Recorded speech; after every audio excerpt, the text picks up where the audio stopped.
Hello everybody, and welcome to Release Day Unboxing for Tuesday, November 5th, 2013. And this is the unboxing for Call of Duty Ghosts, but at the same time we got a special surprise, as you can see. I did not know that this was going to be available for pickup. However, it was when I went to my local GameStop, so that's right, ladies and gentlemen, we will also be unboxing Killzone Shadowfall for the PlayStation 4 today. And this will be interesting because you'll get to see for the first time the packaging and such for what PS4 games will be coming with, and there's some startling information that we're going to uncover for the very first time, okay? So, Call of Duty Ghosts, it's a pretty, I don't know if I want to say historic, but at least it's a notable day today. And the reason I say that is because typically since I started out on YouTube, which if you've been following along, I've been putting out videos all the way back since 2008. For the years of 2009 through 2013, I have been attending the midnight release of whatever the new Call of Duty game was that was coming out those years, okay? And I would go, I would line up like everyone else, I would pay off my game ahead of time, wait in line at midnight, go and get the game. Typically in previous years I did get better or more upgraded versions of the game. This year is a difference maker for me, really is a difference maker for me, for a couple reasons. First of all, what I've realized is that I need to start scaling back on the collector's editions that I buy of games. And when I say that, I mean I just don't have room anymore in my place to be putting statues, gadgets, gizmos, collectibles. I've got so many gaming collectibles from the past several years that I've been doing this that I just don't have room for anything anymore. If I have a bigger place, that could change, but right now I'm just pretty much, I'm stocked up, I'm done. I still have, I can see it, the stupid RV from Call of Duty Black Ops 1 Collector's Edition. It's right here on my bookcase. The RV driving car, or RC, I'm sorry, not RV, the RC car with the camera built in. You know, what the fuck am I ever going to do with that? And it's just sitting there. So, yeah, I've got too much crap just lying around at this point for me to continue to be getting the collector's editions. That's number one, okay? Number two, Call of Duty at this point, I'll be honest with everyone, not to say that it's bad, it's not. By far, it's not. It's still an entertaining game. Every year, they put out a satisfactory package for $60. You get your, 4 to 5 hour, pretty epic campaign, and then you play your online gameplay, which is always solid. They always tweak it a little bit here or there to make it a little different and a little better so that you'll want to play it, new maps, etc. So I'm not saying that it's a game that's not worth it or it's a ripoff. Absolutely not. What I'm saying is the same thing every year now. And this year they're attempting a reboot with Ghosts. If you remember, the past 3 outings from Infinity Ward were Modern Warfare games. They decided to change that up, and now they're changing it to this Ghosts plot line. Whether or not this will go over well with the viewers, with the purchasers, what I meant to say, with the purchasers of this game, remains to be seen. So I decided this year I'm just getting the standard edition, and being that there have been so many midnight releases in the past week and a half, and there's more coming up this month with the release of the PS4 and the Xbox One, I said this is going to be the one I skip. And so this was a midnight release I completely skipped for the first time in a while. Since there's been midnight releases, I skipped it, okay? Funny though, because when I went to the store it was full. And now I went around noon, so maybe that's why. It was lunch break for a lot of people. But there were a ton of people in there picking up the game. So I think it's regardless, it's still going to be a bestseller. It's still going to sell really well. The big question here this year is, will Call of Duty be able to stand up to the sales number force that was Grand Theft Auto 5? Because in previous years, really, Call of Duty didn't have any competition when it came to that. Now it's like maybe they will. Grand Theft Auto 5 was insanely huge. The best-selling game of all time for launch window. Okay? Selling, what? Was it $1 billion within 3 days? So will they be able to match that? I don't know. A lot of people are saying absolutely not. We don't think they will. We think that their time is over, basically. So we'll see, alright? And then we got Killzone Shadowfall, which is a launch title for PS4, but apparently they're allowing people to pick up, especially like, remember last week when we unboxed the PS4 controller? So once again, we got a game. It seems like the only thing they're not allowing you to pick up is the PS4 itself. which, by the way, they will be doing a midnight release for. However, they have not determined how it's going to work. For Grand Theft Auto 5, they knew there was going to be so much demand, they let people come in at 6 p.m. and line up outside to get a number, so that you could just walk in, grab it, and walk out come launch night. And I did pay off my PS4 today. I completely paid it off, so it's ready to go. That day, I'm just going to walk in, I'm going to buy the games, I'm going to grab my PS4, and I'm going to walk out the door, okay? So really, it's not going to be that big of an ordeal in that regard. And that's good, but at the same time, I'm hoping that they do the earlier time, because if they don't, they make you line up at 10 p.m., which it's like, what the fuck? So I got to line up at 10 p.m., probably won't get a number till like 10:30, 10:45. Now I got an hour to kill until we fucking come back. If we come back and we fucking, pick up the system, it's annoying. It's a waste of time. So I'm hoping they do the earlier time for that. But anyway, I digress. That will be the next midnight release I'll be doing. Let's unbox these games before I get too far sidetracked. We're 6 minutes in. I haven't even touched a game yet. So here we go. Call of Duty Ghosts. Important to note, this Call of Duty game requires an install, a 3 GB install. So for people who don't have hard drives, you're shit out of luck. You will need either external storage on a thumb drive, or you're going to need to buy a hard drive to play Call of Duty Ghosts, similar to Grand Theft Auto 5 earlier this year. At this point, people need to realize it's become an inevitability. Games have now come to the point where the graphics are so complex that you just can't store them on a single disc anymore. Or if they are on a single disc, they need to be accessed lightning fast, and you can't do that by reading a disc. It needs to be installed. So this game, does have a required install. As usual, single player campaign, has co-op 1 to 2 players. There's probably that Spec Ops mode. Keep in mind it also has the Extinction mode now, which is online co-op, similar to how the zombies were in the Treyarch outings of Call of Duty. Okay? Online multiplayer, 1 to 12 or 2 to 12 players.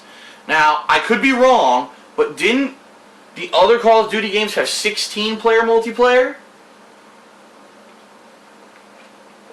I thought they did. I thought it was 16 players. Here it's actually saying it's only 2 to 12 players. Alright, if you say so. Now, if you buy the game new, you get an additional multiplayer map called Free Fall. It's a code for it on the inside, which I'll open now, make sure it's not out front. No, okay, here you go. So first thing that you're going to see is startlingly apparent. It's 2 discs on the Xbox 360. It's the first time Call of Duty has been 2 discs. And so you got one is the play disc and one is the install disc. So when you first pop in Call of Duty Ghosts into your Xbox 360, you have to install the game. That's a big change, okay? So it's notable to mention it. Here it is. You get not only the Free Fall multiplayer map, but also an Xbox Live 7-day gold trial. Obviously, I don't need that, so chances are I'll be giving that away. The Call of Duty Ghosts Season Pass, which you save $10 for 4 DLC packs.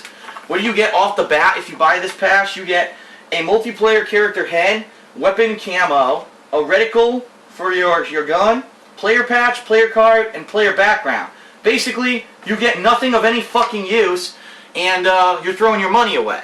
Now, if you're a huge fan of Call of Duty and you want to play the 4 DLC packs, keep in mind, typically these DLC packs are only maps. It's not like with the Black Ops or the Treyarch versions of Call of Duty where you get new zombie maps too. You really are only going to get the multiplayer maps. It's different, okay? So that's it. That's Call of Duty Ghosts. No instruction booklet, no packaging, nothing. 2 discs and your free fall map, okay?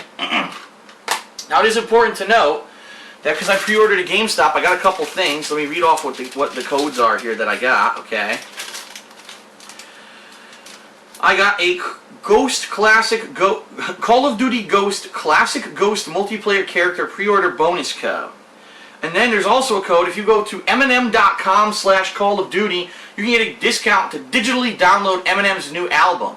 I wasn't aware that anyone listened to Eminem in the past decade, but okay, sure, I guess Eminem needs to try to sell music somehow, so he's tied it in with a discount code if you pre-ordered Call of Duty and picked it up at GameStop. Good job, Eminem. Alright, now, Killzone Shadowfall. This is going to be interesting for one reason, and I'll mention it in a minute. Killzone Shadowfall, first of all, take a look at the case. It's very similar to a standard Blu-ray case, and let me show you what I mean. I actually have Full Metal Alchemist Brotherhood I've been watching again. I never actually finished the series, but there it is. So take a look. It is a little bit thicker. It's basically, it's a blue version of a PS3 game case. It is a little bit slimmer than the PS3 game cases. In fact, if I have one, do I have one to show you? Yes, I did. Hold on.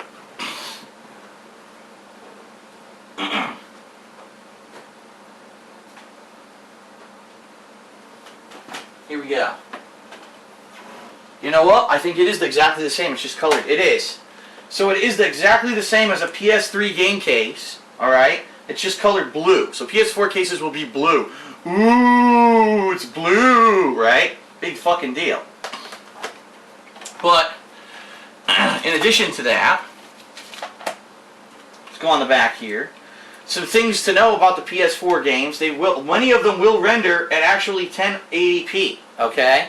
A lot of PS3 games didn't. Most of them rendered at a native 720p. It says that this game will render at a native 1080p, and I'm curious to know how many other games will actually render at 1080p. Now, if you don't know what I'm talking about, it means basically the level of graphics, the amount of pixels on the screen. And the big thing about the previous console generation, a lot of games weren't even running at 720p, which is the lower version of HD, okay? Most games did run at 720p. So what that means is if you had a TV that could do better, all it would do is take the 720p and stretch it. That's all it would do. It wouldn't make it any better, and it wouldn't make it 1080p. It would try to run. It wouldn't look any better. In this case, they're saying they're finally utilizing the full power of HD television, so it's full 1080p in this game. I don't know if other games will follow suit. However, the one thing I want to point out here that is going to become startlingly apparent with this new console generation that a lot of people are not realizing. Let me see if I can get this closer so you can actually see what I'm talking about. Let's see here with my auto adjust focus, if it'll work or not. Come on, auto adjust focus. There we go. Take a look at this. 45 gigabyte minimum install. Ladies and gentlemen, on the next generation of consoles, you will basically have to install gigantic amounts of data to your console's hard drive in order to play the games. Now, this already was public knowledge with the Xbox One. If you actually remember, the Xbox One was doing a whole online DRM thing where what their purpose was, you buy the game disc, you put it in your Xbox One, you install the game to your hard drive, you don't really need the disc anymore. You already have the rights to access that game via the internet. When you're logged in the Xbox Live, you can always play that game again. So, literally, that's what this is. Okay? You get a PS4 game, you're going to pop your disc into your PS4, it's going to install the entire game to your console, and then really the only reason you need the disc is to prove that you own the game, and it's just going to run it based off the console. It's not going to be running games off of disc anymore. This is a huge change for the reason that most people don't realize, alright? You need storage. These new consoles will come with 500 gigabyte hard drives, but think about it. Killzone is 45 gigs. I actually saw a picture, someone picked up NAC, was able to get NAC early. NAC is 37 gigabytes. The rumor is that Call of Duty Ghosts will be 49 gigabytes, okay? So just think about that. Just think about that. So that means, let's say if the average size of a game is 50 gigs, that means with a 500 gigabyte hard drive, you could probably only install 8 to 9 games at a time, because keep in mind, the system needs space for its own storage, for the dashboard and all that shit. It needs to be pre-installed, the OS and all that. So you're really only going to be able to fit 8 to 9 games on your console at a time. And then what's going to end up happening is, if you want to play another game, you're going to have to delete the install data from one of the old games and to install the new one. So this is a new change in this new console generation that I think a lot of people did not realize. Essentially, the new consoles are PCs. A PC is exactly the same thing. A PC will not run a game off a disk. It installs the game to the hard drive and then just runs from the hard drive from then on. In fact, a lot of games, once you install them to your PC, you don't even need the game disc anymore. You can throw it out because they don't need it anymore, alright? And that's what's happening with the new generation of consoles. That's what I think a lot of people need to realize. You're going to have to do this mandatory install. You're only going to be able to fit 8 or 9 games at once on your console, at launch anyway, unless they start releasing consoles later on with like 3 terabyte hard drives, alright, which I don't foresee that happening. And that's that. It's just something you're going to have to accept. A lot of people had issue with that with Xbox One. Well, guess what? Now we're finding out it's the same deal on the PlayStation 4.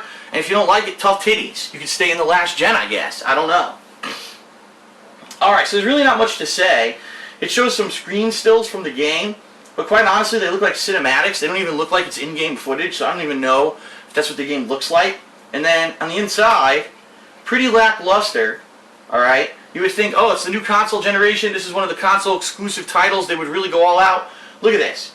You get a 7-day trial for PS Plus, because keep in mind, on the PlayStation 4, you need to pay for PS Plus to play games online. I'll say that again.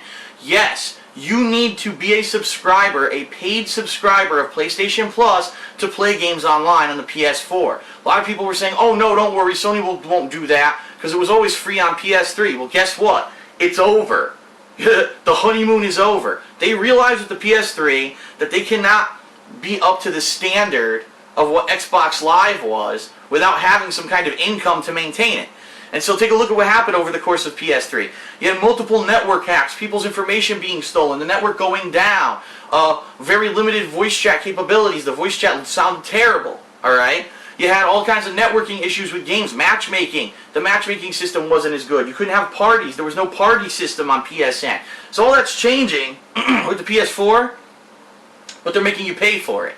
So what it looks like they're going to do is whenever you buy a game that has online capability, they're going to give you a trial pass so that you can try it for a week and hopefully you like it and you'll buy the PlayStation Plus.